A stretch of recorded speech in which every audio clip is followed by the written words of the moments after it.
Okay, Pli-Dek Instruction, day one. First thing we did, we got here, got the compressor set up, got power set up for the stuff, getting the stuff.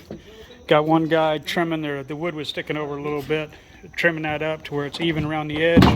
Another guy's beating down the extra nails, making sure any of the nails are sticking up or down flat. This is tongue and groove, so we don't have to do the cuts. I'm going to go ahead on these cross cuts and put a little gap, but we don't have to run the gaps. They kind of got a little bit of an 1/8 inch anyway, so it looks pretty good. Because if it's not tongue and groove, what you have to do is, on these joints, if this joint is not an 1/8 inch open, you have to run a saw. Just run a saw blade down it for expansion and contraction. So, you know, they're actually pretty good on this one. We got poles on this. This here, where that zip tape is, that zip tape's going to have to come up because we have to go to the wood. We're going to put our drip. We're going to put our drip, which is a low-rise metal. Yeah, I got cut off. Had a phone call of forklifts down again at another site. Of course, then, you know, you blow off any dust, debris, anything. You want this a nice clean surface. I'm gonna walk by him here, and then I got him taking the tape off around there because you don't want to go over the zip tape. You don't want to go over that. We want to have a clean. So you'll cut 10 inches above that, because our metal comes up 6, and then we're going to be about 2 above it, and we just don't want to have to fight with it.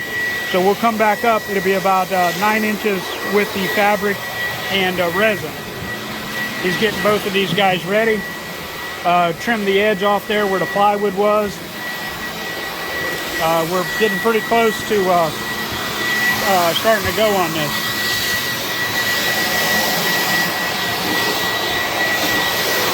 On this one here, the way this edge is, if you can see right here, right down there where the edge is, sticks out like that. The best way to do that is let your drip edge extend out 2 inches. Just cut the drip, let the face stick past that, and they'll stucco up and over it. Flip this guy up. This will turn up your wall, so when you put your flashing, you got a watertight seal there. We'll caulk that all together, and we'll have a good seal. We're going to wrap this guy around, which, you know, we're going to start at the other end. They were cutting that. We'll start at the other end because of the, that way you can't see the laps when you pull up on your drip edge, which, I mean, everybody should know that. Always start to the area that's away from where you're driving up. If you see it from both sides, can't a whole lot you can do unless you're on the beach. On the beach, you always make your laps coming away from the ocean, so they're not bucking wind. Okay, we're back to doing the flashing here. Basically putting saddles all the way around. You know, it takes a little more time, but you know, we'll get them all cut, and then we'll seal them together with caulking, and then fasten them together. The bottom one wraps first. The bottom one wraps first, 2 sides, both sides, and then you put the top on to cap it all off. Got the drip edge. The drip edge is all installed. Stagger nail, 4 inches on center. Got a couple places right here that's got to be filled back in. The door pan, or not the door pan, but the flashing is going to be under the door pan. We put the L flashing up underneath there, bend it nice and tight. It's at a nice 90, and then our system will come up and on there, and then the door pan, I have separate metal for the door pan. Not this. This is what they have. That's junk. Don't ever install that. Okay, here's a breakdown on see the way he's putting the caulking on there? Just put the caulking on every joint before you put it on. Like I say, it's a saddle on the bottom, side, top. Caulking in between each joint. That's not a Pli-Dek spec. That's a Bill George spec. Okay, back to this. They got almost all the poles wrapped. Working on the last pole right now. Got this guy. Got the tape on the seams. Beat down all the high nails.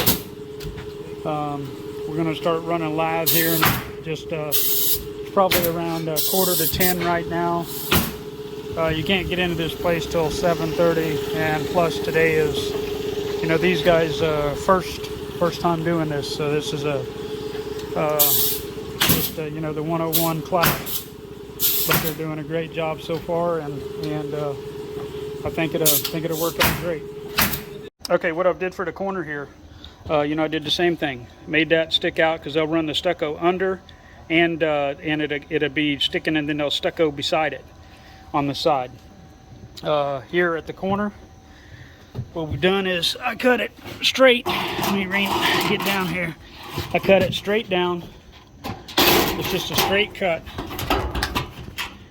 cut down, and then what I do is I cut at about a 35-degree angle on the next one. That overlaps like that. Relief cut the bottom. It's just like that. I mean, if you want to be all pretty about it, you know, it's 45. It actually come from the corner where the two meet over to there. But we're going to put caulking under that. And anybody that's watching this that's a real perfectionist, the lap should have went the other way. So, but with this system, it doesn't work like a flow, like a normal roofing system. So, but yes, if you're doing this on modified or something like that, this lap should have been over this lap. We'll get that on there. We're gonna nail that off 4 inches on center all the way down. Caulk the joints. Gonna have 4-inch overlaps, and then we'll take clean the metal to get any impurities off. And then what we're gonna do is take masking tape on the outside here. I got some 2-inch masking tape. Just come just down from the lip a little bit. Cover the front. That way, if you get anything on there, you peel it off before the day's over. You know, because we're going to go over that with the other fiberglass and stuff later, but we don't do that right now.